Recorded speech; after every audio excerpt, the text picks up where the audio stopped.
Así que vamos a empezar esta noche, gracias a Dios, primeramente. Gracias, Señor Dios. ¿Estamos bien? ¿Estamos listos para empezar la enseñanza que damos el domingo pasado?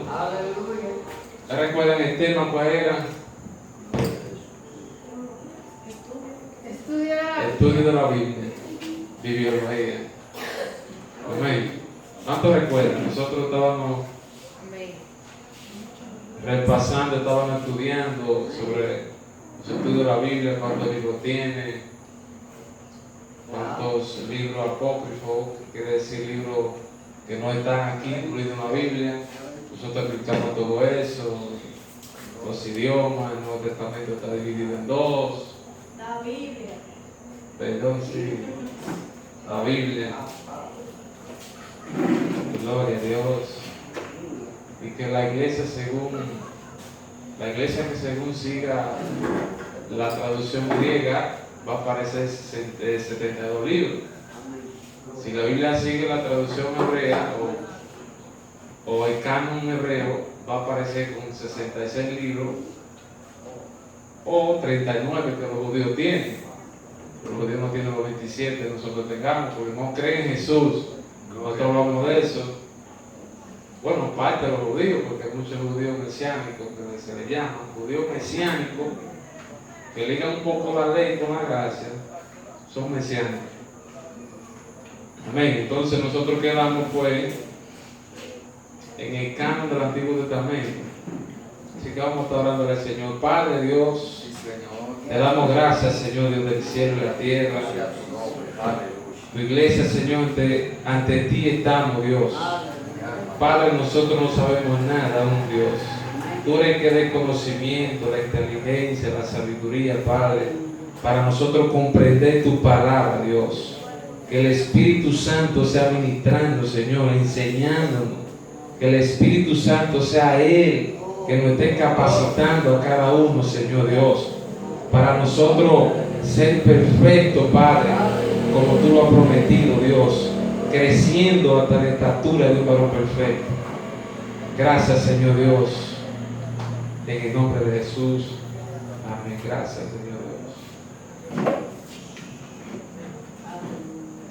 Nosotros quedamos en el canon, yo expliqué la otra vez que el canon del Antiguo Testamento y el canon del Nuevo Testamento. Lo que quiere decir, el canon del Antiguo Testamento se está refiriendo a los preceptos y mandamientos establecidos por Dios del Antiguo Testamento, o los del Nuevo Testamento, o los del Antiguo Testamento. Canon.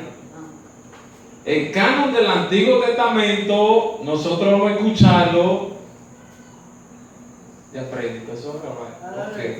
Porque una persona me dijo, no va a poder estar a lo mejor, ¿cómo no se puede anotar? ¿Cómo? Y otra vez vamos a grabarlo para que tú después cuando lo puedas ver, puedas seguir copiando o escuchar la siguiente enseñanza. El canon del Antiguo Testamento está dividido en tres grupos, así lo han dividido los judíos. Por ejemplo, los judíos han dividido, el primer grupo, son tres grupos. El primer grupo se llama Torá. La Torá, que significa la ley. La ley son los primeros 5 libros del Antiguo Testamento: Génesis, Éxodo, Número, Levítico y Deuteronomio. Esos son los primeros 5 libros del Antiguo Testamento, conocidos como la ley. Ahí está toda la ley que Dios dio. Hay un promedio de 613 leyes que Dios dio al pueblo de Israel en el Antiguo Testamento. Ahora hay una palabra moderna que se escucha como Pentateuco. Se ha escuchado, ¿verdad? Pentateuco. El Pentateuco es los mismos 5 libros de Moisés, pero que el Pentateuco en griego, porque en hebreo se dice Torah y en griego Pentateuco, es lo mismo. La diferencia es el idioma. El segundo grupo que está dividido en la Biblia, hablamos de los primeros 5 libros, que es el primer grupo, la ley. El segundo grupo está dividido los profetas. Ahí es que entran los profetas menores, los profetas mayores, que lo vamos a ver más adelante. El tercer grupo que se está ahí incluido se le llama los escritos o los salmos. Nosotros vamos a saber cuáles son los escritos que están divididos y los salmos también. Por ejemplo, empezamos por la Torá o Pentateuco. Ahí se encuentra el libro de Génesis, libro de Éxodo, libro de Levítico, libro de Números y Deuteronomio, Pentateuco, la ley, la Torá. En el grupo de los profetas nosotros podemos encontrar que hay 8 libros, profetas mayores, por ejemplo, Josué, Jueces, Reyes, profeta Isaías, profeta Jeremías, profeta Ezequiel. Ahí está el grupo de los profetas mayores. ¿Por qué mayor? No quiere decir que esa gente dice que como que hay diferencia a Dios, porque, por ejemplo, no, esos son más que nosotros. No está refiriéndose a eso, sino tratando de dividirlo en cuanto Dios habló más al pueblo, cuánto Dios trató más con un profeta que con otro. Por ejemplo, el libro de Isaías tiene 66 libros. El libro de Jonás tiene capítulos, o sea, 4 versículos, y no se compara en el sentido de revelación en cuanto al profeta. Se le conoce profeta mayor al libro de Isaías, dando a entender que cuando dice el profeta, vamos a ver los profetas mayores, uno tiene una noción de hasta cuáles profetas se refiere. Por ejemplo, los profetas menores, ahí entra la categoría Osea, Joel, Amós, Abdías, Nahum, Miqueas, Habacuc, Sofonías, Ageo, Zacarías y Malaquías. Son libros pequeños, son profetas que Dios lo usó, pero no se ve tantos relatos como los profetas mayores, como el profeta Elías, por ejemplo, como lo está diciendo. Amén. En el Nuevo Testamento, el grupo número 3, digo por esto, hablamos número 2, que los profetas. El punto número 3, o los grupos número 3, que está dividido la Torá, es los escritos, como le dije. En los escritos se conoce que están los salmos, proverbios, Job, Cantares, Ruth, Lamentaciones, Eclesiastés, Esther, Daniel, Nehemías y Crónicas. Vamos a hacer el Nuevo Testamento ahora. En el Nuevo Testamento, todas las ramas del cristianismo, o sea, todas las religiones que siguen el Nuevo Testamento, todas las religiones están de acuerdo con los 27 libros. Ahí no hay diferencia. Los libros del Nuevo Testamento están divididos en 4 evangelios, por ejemplo. Son 4 evangelios que son 4 evangelistas. Evangelistas, son 4 evangelistas. Ahí está incluido también el libro de los Hechos, que es un libro histórico. Al libro histórico, dando a entender que en cierto momento pasó algo que es historia, no que sigue como un patrón para la iglesia todavía. Hay muchas cosas en los Hechos que son historia, que si nosotros hay acontecimientos que pasó en de los Hechos, que si nosotros lo tomamos, que siguiera hoy en día, entonces no encajara en el sistema. Por ejemplo, Ananías y Zafira, como fue muerto delante de la presencia de Dios, si eso siguiera hasta el día de hoy, no se sabe cuántos Ananías y Zafira habrían muerto ya. Por tanto, es un hecho histórico que pasó. Su nombre, dando una enseñanza a nosotros. Libro de los Hechos, libro histórico, las epístolas de Pablo son 13. Pablo escribió 13 epístolas. Hay epístolas generales y el libro de Apocalipsis. Le voy a explicar un poquito esto. Los cristianos del primer siglo, cuando ellos surgieron a predicar el evangelio, se dispersaron por diferentes lugares. Ellos solamente tenían a la mano apelando al Antiguo Testamento. no era suficiente con ellos decir, por ejemplo, Jesucristo es el Mesías. Ellos tenían que comprobar por las Escrituras que Jesús era ese Mesías. Por tanto, ellos apelaron a la profecía. Apelaron a la profecía para dar a entender que Jesucristo, no solamente de boca, ni por señales, ni por milagros, ni por levantar muertos, sino que ellos, por medio del Antiguo Testamento, tenían que convencer a las religiones judías de que Jesucristo es el prometido, tu nombre, de que Jesucristo es el Mesías. Ellos utilizaron un método de apelar a la profecía del Antiguo Testamento. Ellos entendían que basándose en la profecía, los judíos iban a quedar callados, iban a aceptar claramente, aunque no se convirtieran por las Escrituras, no iban a contradecirlos. Su nombre. Gloria. Ahora, por ejemplo, quiero que alguien me busque el libro de Mateo capítulo 1, verso 22. Nosotros vamos a entender en ese versículo por qué Mateo capítulo 1, verso 22, y también le voy a otra cita, Mateo capítulo 4, verso 14. 1:22. Léelo bien fuerte ya, para que entendamos algo. Todo esto aconteció para que se cumpliese lo dicho por el Señor por medio del profeta cuando dijo. Ok, déjalo ahí. El evangelista utiliza este método para que esto se cumpliese, dando a entender que el evangelista estaba demostrando a Jesús por la profecía, por las Escrituras del Antiguo Testamento. Por eso a menudo aparece esa palabra para que se cumpliese lo dicho por el profeta. Donde quiera que nosotros vemos eso en el Nuevo Testamento, es dándonos a entender de que los primeros cristianos, los evangelistas, Lucas, Mateo, utilizaron ese método apelando a la profecía. Por eso lo dicen ahí, para que se cumpliese y para que se cumpliese. Hay otra manera, por ejemplo, también. ¿Quién lo tiene? Mateo 4, verso 14. ¿Quién lo tiene? Amén. Léelo. Para que se cumpliese lo dicho por el profeta Isaías cuando dijo. Ok, aparece otra vez la palabra citando la profecía. Como le dije, ellos tenían que comprobar que Jesús era el Mesías apelando a la profecía primeramente. Pero pasó algo, y es que no era suficiente el método de profecía, apelando a la profecía.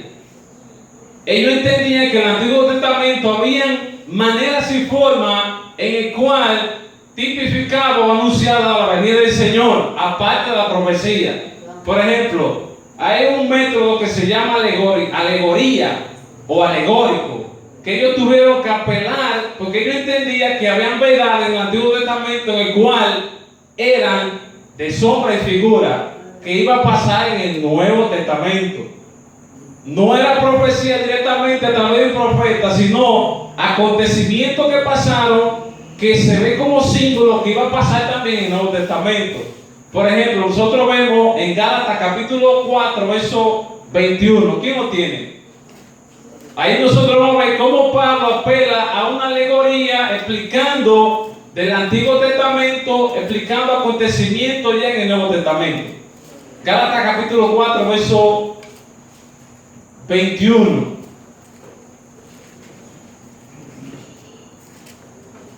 Gloria a Dios. Versículo 21. Decidme los que queréis estar bajo la Gálatas ley. 4:21, ok. Sí, 4:21. Mueve de cerca. Sí, leo. Decidme lo que queréis estar bajo la ley. No habéis oído la ley. 21. Sigue, 22. Ok. De 25. Porque está escrito que Abraham tuvo dos hijos, uno de la esclava, el otro de la libre. Pero el de la esclava nació según la carne, mas el de la libre por la promesa, lo cual es una alegoría,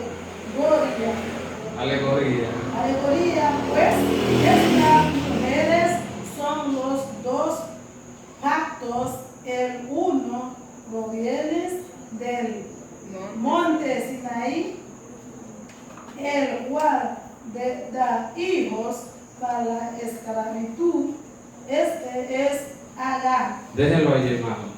Nosotros damos cuenta cómo Pablo está citando los nacimientos del hijo de Abraham y del hijo de Agar, como mientras las dos mujeres como los dos pactos.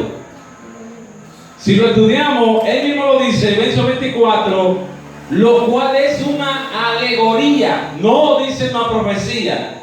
Alegoría es un acontecimiento de una verdad que es simbólicamente que se va a cumplir o va a seguir, se va a volver a cumplir como un símbolo. Su nombre. Ahí está explicando sobre la promesa de Isaac y la promesa, por ejemplo, de Agar. Está explicando lo que quiere vivir bajo la ley y lo que quiere vivir bajo la gracia. Es un símbolo, una alegoría para Pablo dar a entender por el Antiguo Testamento cosas ya en el Nuevo Testamento. Su nombre. Los primeros cristianos también tuvieron que utilizar el método tipología también. Nosotros vamos a ver tipología, que tipología quiere decir también algo que pasa como un ejemplo o una figura. Por ejemplo, nosotros vemos en 1 Corintios capítulo 10, versos 5 y 6. Vamos a ver. 1 Corintios. Capítulo 10, versos 5 y 6. Amén. Pero de los más de ellos no se agradó Dios, por lo cual quedaron postrados en el desierto. Mas estas cosas sucedieron como ejemplos para nosotros, para que no codiciemos cosas malas como ellos codiciaron. Amén. Aquí vemos cómo Pablo ilustra tipología del Antiguo Testamento en el cual nosotros como cristianos tenemos que verla y mirarla en ese espejo. Dice que está hablando ahí desde el versículo 1, está hablando de Israel. Como Israel, el Antiguo Testamento, en el desierto, codiciaron cosas, fueron idólatras, fueron codiciosos, desobedecieron. Y cómo está ilustrando de que estas cosas pasaron como un ejemplo, como una tipología de nuestra vida espiritual ahora. De que esas cosas pasaron como un ejemplo para el creyente, para que nos miramos en ese espejo y no caigáis en semejante ejemplo. Su nombre. Gloria al Señor. Ahora nosotros vamos a pasar a los textos y escritos de la Biblia. Los textos quiere decir los versículos completos. Se han preservado a través del tiempo. Miren cómo el Espíritu de Dios ha preservado los textos a través de los tiempos, hermano. Las primeras fotocopias fueron a mano en el siglo XV. Nosotros vemos ahora que, por ejemplo, yo tengo un celular, un libro aquí en el bolsillo, en el teléfono, y voy rápido a Pimentel, sácame ese libro de 200 páginas y me voy para mi casa. Miren qué rápido, hermano, está la tecnología ahora. Pero imagínense en aquel tiempo con los cristianos que perdían la cabeza por traducir la Biblia, era a mano, ¡pam! ¡pam! ¡pam! A mano copiando, a mano copiando de un libro a otro. ¿Ustedes se imaginan copiar eso a mano? Agarrar una macota y empezar a escribir todo lo que está aquí. ¿Qué tiempo se lleva? Y vean cómo nosotros no valoramos la Biblia muchas veces. Aleluya, su nombre. La primera traducción fue a manos. Esa gente, hermano, amaba la Biblia. Esa gente, hermano, no se sabe, pero si estaba dispuesto a dar la vida por traducción de Biblia, que se importaba, era un hombre que vendió todo, hermano. Hizo la primera empresa del libro. Y lo primero que fue que hizo, tradujo la Biblia inmediatamente. Ese hombre hizo lo imposible por conseguir una empresa. Y nosotros, ¿cómo la Biblia llega a nuestras manos y no la valoramos?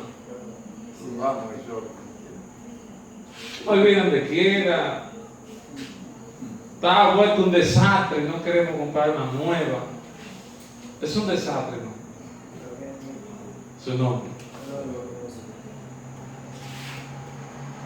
Por ejemplo, hay un lugar que se le conoce el Mar Muerto. ¿Quién ha escuchado el Mar Muerto? Amén. El Mar Muerto, según dicen, es un lugar que debido a la gran temperatura de sais, de tan salada que es ese pedacito ahí, no hay vida ahí. El Mar Muerto. Dice que en el Mar Muerto había rocas donde se escondían rollos y escritos antiguos, que fueron preservados muchos de esos libros que nosotros tenemos aquí. Fueron escondidos ahí, hermano. ¿Por qué? Por el Espíritu Santo. ¿Para qué? Para que llegara a nuestra mano. Gloria a Dios. ¿Sabe que esconder la Biblia, esconder los escritos?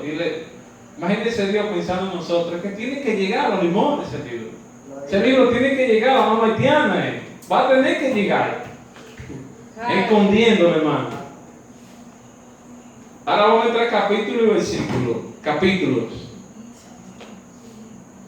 Si nosotros vemos la Biblia, hay capítulos que son los números grandes, son capítulos, da referencia a que son capítulos, y los números pequeños son versículos. Quizás tú digas, yo sé eso. Pero quizás lo que no sabía era que al principio eso no existía. Capítulo y versículo, esos números, esos números grandes, chiquitos, al principio eso no existía. Eso era corrido, hermano. Corrido. Ahora, en el siglo, ya eso vino a estar en vigencia. En el siglo, por ejemplo, fue dividido por comodidad. Dios utilizó hombres se levantaron, gente con un poquito de entendimiento de letra, fueron divididos por comodidad, hicieron los judíos talmúdicos, por una clase de judíos que empezaron a dividirlo por secciones para que uno tenga más comodidad para leer la Biblia o para citar la Biblia. Porque imagínense si no tuviera Juan. Tiene un libro y no tiene capítulo ni versículo. ¿Cómo uno va a citar Juan 3:16, hermano? Sin capítulo, es difícil, sin capítulo y versículo. ¿Dónde dice de tal manera amó Dios al mundo que será difícil en la memoria?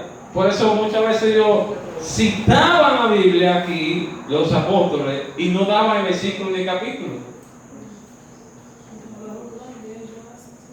Los comentaristas, los estudiosos, por eso aparecen, ¿cómo que se le conoce eso? Concordancia. Que abajo, mucha Biblia, abajo de estas rayas que aparecen versículos, Biblia, o sea, dando a entender que hay, lo que se dice aquí, está citando aquí, está compaginando con lo que dice aquí. Sí, están relacionadas, están en concordancia. Su nombre. Gloria. Vamos a entrar nosotros al mensaje de la Biblia. El mensaje que la Biblia anuncia. La unidad orgánica de la Biblia, escrito diferente, en tiempo diferente, en estado diferente, pero no hay contradicción porque fue el Espíritu Santo quien lo inspiró. Fue escrita en un tiempo diferente, en estado diferente, son escritores diferentes y no hay contradicción. ¿Ustedes imaginan eso, hermano? Y usted mira, y usted elige 4 filósofos o 4 psicólogos, usted lo elige y usted ve que se contradice entre ellos. ¿Es decir, eso es verdad? Ah.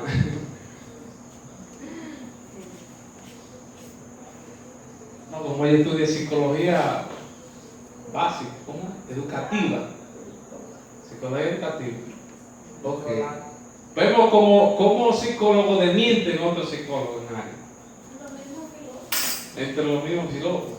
Entonces vemos en la Biblia cómo utilizó gente que ni se conocieron, gente que ni se vieron, en tiempos diferentes, en estados diferentes, y vemos cómo no se contradicen ellos. ¿Por qué? Porque fue el Espíritu Santo que lo inspiró. Amén. El Antiguo Testamento tiene temas tales como la redención del hombre, enunciada en el Antiguo Testamento, el origen del hombre, la revelación de Dios. Para arreglar ese problema se necesitó la revelación de Dios. Nosotros vamos a ver la importancia de la revelación. Gloria a Dios. Más adelante. En el Nuevo Testamento se cumple el plan redentor. Lo que el Antiguo Testamento anunció, ya en el Nuevo Testamento se cumple. Los 4 evangelios hablan sobre la venida del Mesías. El libro de los Hechos habla del origen y crecimiento de la iglesia. Las epístolas dan el significado y la implicación de la encarnación de Jesucristo.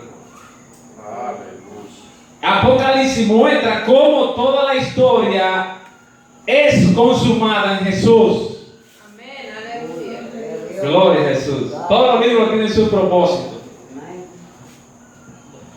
La necesidad de la revelación. Nosotros vamos a ver cómo obligatoriamente tuvo que haber una necesidad urgente de una revelación de parte de Dios. Miren todo lo que trajo una revelación. Más adelante. La revelación es lo que hace la diferencia del resto de los demás libros. Libros humanos. Es la revelación que hace la diferencia. La luz de la razón, está hablando en el hombre, centrado en el hombre. La luz de la razón y la naturaleza dan a los hombres la capacidad de descubrir muchos secretos del universo. La ciencia ha avanzado mucho. El hombre ha hecho grandes descubrimientos. Lo capacita para resolver algunos problemas, pero no todo. Por ejemplo, el hombre no puede resolver la existencia del hombre.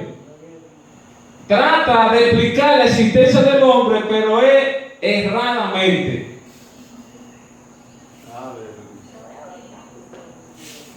Por ejemplo, que el hombre vino de mono, que no hay Dios, que el mundo existió porque debía de existir, que el mundo existió el Big Bang, ¡pum! Todo vino a la luz. De repente vinieron millares de galaxias y de átomos y apareció ¡pum! Todo. Ellos explican que no hay Dios, no vieron Dios, y que diciéndole, pues ellos no creen en la Biblia. Pero si dicen que el mundo vino de un poco, Sí. ¿ustedes no van a creer que a Dios? Gloria a Dios. También no pueden resolver problemas como la relación entre el hombre y Dios. ¿Qué pasó? El propósito de la existencia del hombre no pueden descubrirlo. El destino futuro del hombre tampoco pueden describirlo. Ellos suponen que lo saben con su sabiduría humana. Esto solo puede ser conocido por la revelación especial del Creador.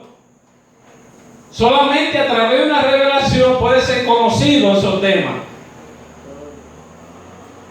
¿qué es revelación? ¿Alguien me dice qué es revelación? Más o menos una idea.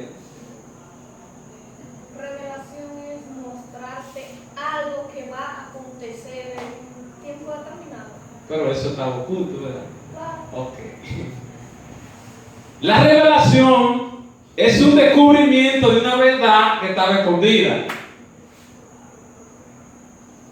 La revelación es lo desconocido descubierto. Recuerden cuando el Señor dijo, no hay cosas ocultas que no sean reveladas.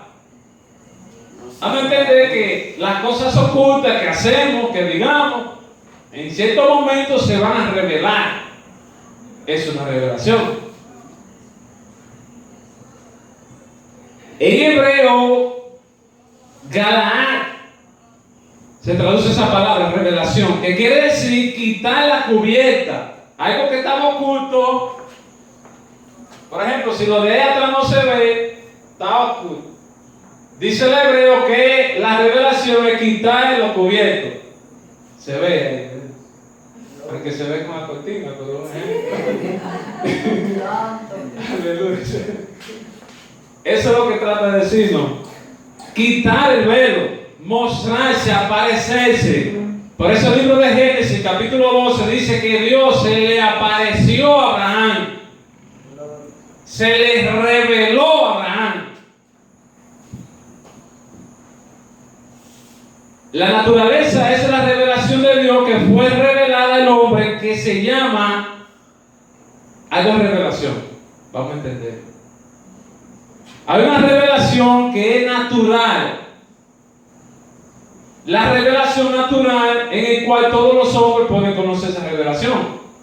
Por ejemplo, el libro de Romanos capítulo 1, verso 20. ¿Quién lo tiene? Romanos 1, 20.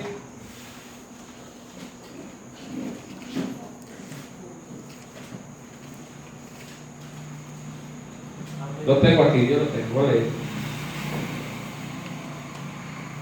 Escuchen bien.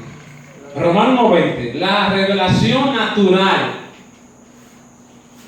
Porque la cosa visible de Él, la cosa visible que se ve de Dios, de Él. Invisible. Ok, visible, sí. Que no se ve. Su eterno poder y deidad se hacen claramente visible. Ahora sí. Visible. Desde la creación del mundo, siendo entendida por medio de las cosas hechas, de modo que no tienen excusa. Las cosas invisibles de Dios, su eterno poder, su deidad, se hacen ahora visibles, se pueden ver y se pueden entender por medio de la creación, por medio de las cosas hechas, de modo que no tienen excusa. Las cosas que vemos, el universo, el sol, todo lo que hay creado, Dios se revela al hombre a través de la creación. Por eso Jesús en muchos momentos toma cosas naturales para revelar el reino de Dios. Toma una gallina y los pollitos para ilustrar que Dios representa a la gallina y que los pollitos lo quieren reunir debajo de sus alas, que representa al hombre. Vemos que por medio de la creación, como Dios revela al hombre. Ahora, dice Pablo que por eso los hombres que no ven a Dios físicamente no tienen excusa porque se les reveló de esa manera. Ellos pueden entender que hay un Dios. No, pero tiene que haber un Dios porque ¿quién hizo este mundo? ¿Quién hizo la tierra? Miren cómo esos árboles crecen. Ellos entienden que hay una mente infinita detrás de esta creación y es Dios. Dios revelándose al hombre natural por las cosas naturales. La revelación sobrenatural, esa es la número 2. Es la que el Espíritu Santo de Dios trae a cada uno de los creyentes. A cada cristiano el Espíritu Santo les reveló este evangelio, este misterio. Se les reveló el conocimiento de Dios. Su nombre. Gloria. Por medio de la fe. La revelación es importante por varios ejemplos también. La revelación podemos conocer los atributos de Dios, sus cualidades, su perfección, su amor, su santidad, son atributos de Dios, misericordia, la gracia, la paciencia. También por la revelación podemos conocer a Dios en tres personas, un solo Dios en tres personas. Si no es por medio de la revelación, nadie puede entender eso. ¿Verdad que nosotros no entendemos? Dios en tres personas, un solo Dios. Dios en tres personas, Padre, Hijo y Espíritu Santo. Pero un incrédulo no entiende eso, porque no se le ha sido revelado. Quizás puede escuchar la palabra del Padre y del Espíritu Santo, pero no recibe la luz del Evangelio, de la palabra, el entendimiento. También podemos conocer la gracia de Dios. Podemos conocer por medio de la revelación el origen y el propósito de la existencia del hombre. O sea que se necesitó obligatoriamente una revelación. Su nombre. Los atributos de Dios son tales como la bondad, la omnipresencia de Dios, la omnipotencia de Dios, etc. Hay muchos. Sin la revelación no se puede conocer los atributos de Dios. Dios en tres personas. Mateo capítulo 3, verso 16, nosotros vamos a ver cómo Dios actuó en tres personas ahí. Su nombre. Gloria. Mateo 3:16. Nosotros vemos cómo Jesús llega al bautismo. Juan está bautizando, Jesús viene. Cuando Juan bautiza a Jesús, vemos como del cielo se escucha una voz. Hay una voz en el cielo y vemos cómo el Espíritu Santo viene en forma corporal como paloma. Vemos a Jesús, vemos al Espíritu Santo que desciende y escuchamos la voz en el cielo. 1, 2, 3. 3. Un solo Dios. ¿Cómo Dios actúa en tres maneras? La gracia de Dios, por ejemplo, también podemos conocer a través de la revelación. La gracia de Dios es un favor divino y merecido hacia los pecadores. La gracia del ser humano no merecía la gracia de Dios. Por eso dice Romanos capítulo 3, verso 23, que están destituidos de la gloria de Dios. Otra traducción dice de la gracia de Dios. Ahora en Cristo Jesús reciben la gracia. Por medio de Jesucristo que murió por los pecadores para que sean salvos. La revelación permite conocer la gracia en su plenitud. Hay diferentes grados de conocer la gracia. Hay gente que escucha de la gracia de Dios, están viviendo, a pesar de que son impíos y pecadores, están viviendo por la gracia de Dios. Pero en sí, en profundidad, en plenitud, ellos no están viviendo la gracia de Dios. Ellos están vivos por la gracia, pero no están viviendo la gracia de Dios. Porque la gracia de Dios fue manifestada en Jesús para socorrer sus almas, socorrer nuestras almas y que seamos salvos. Ahí es la gracia, conocer la gracia en Jesús. Su nombre. El origen y la existencia del hombre. Nosotros entendemos los cristianos de que en Génesis 96 está el origen del hombre. Y creó Dios al hombre y la mujer, varón y hembra lo creó conforme a la imagen de él, a su imagen y semejanza. Ahí nosotros vemos el principio de la creación de Dios. Su existencia en la tierra y propósito. Vamos a escuchar con qué propósito fue creado el hombre y su existencia. El primer punto, el hombre, nosotros, hombre y mujer, fuimos creados primeramente para glorificar a Dios. No es para vivir una vida ahí gozando de deleite. Es para que nuestra vida glorifiquen a Dios. Por eso dice Pedro, capítulo 1, verso 16, sé santo porque yo soy santo. El Señor demanda que nosotros seamos santos porque Él es santo. Dice también que toda nuestra vida tenemos que vivirla santa en todas las áreas. Por eso es el propósito de glorificar a Dios en todas las áreas. No solamente en la iglesia, en la casa, en el estudio, en el trabajo, glorificar a Dios. Ese es el propósito principal. Número 2.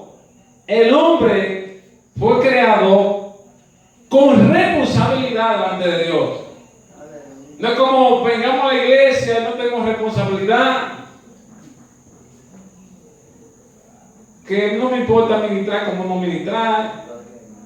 No me interesa cantar como no cantar, como no me den parte como me den.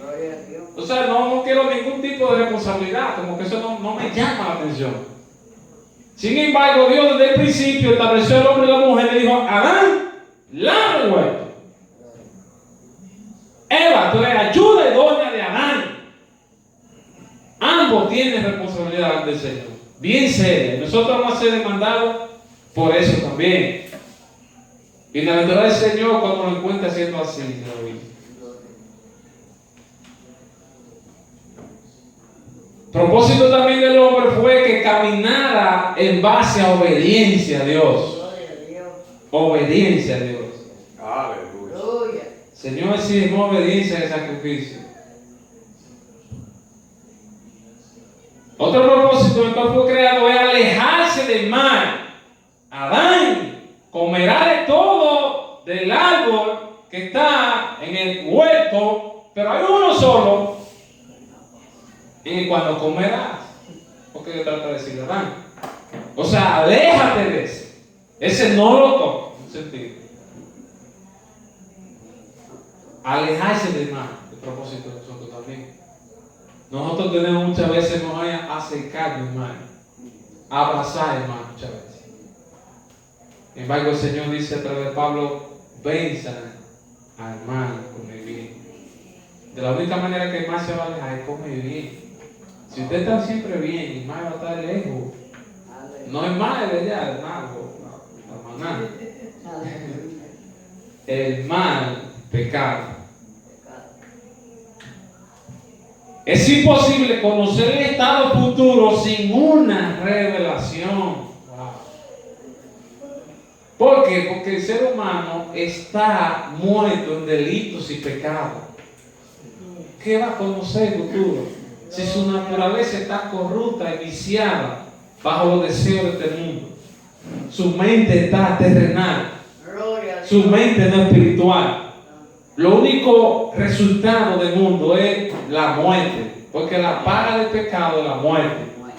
No, es imposible un hombre natural conocer estas cosas. Puede escuchar, pero no va a entender estas cosas. No. Pero el Señor, nueva noticia, la vida eterna. La revelación ilumina el futuro, como la promesa de salvación en Cristo Jesús. Esa revelación puede ser adquirida a través de la palabra de Dios. Y a través de la palabra de Dios, ¿qué viene? La fe.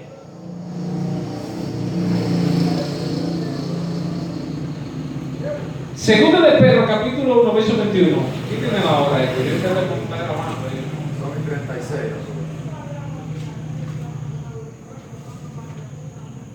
Segundo de Pedro, capítulo 1, verso 21, Hebreo 1:1 y segundo de Timoteo 3:16. ¿Tienen Biblia, por favor? Segunda de Pedro. Capítulo 1, verso 21. Amén. Hebreo 1. Sí, Hebreo 1:1 y segundo de Timoteo 3:16. Amén. Ya. Sí.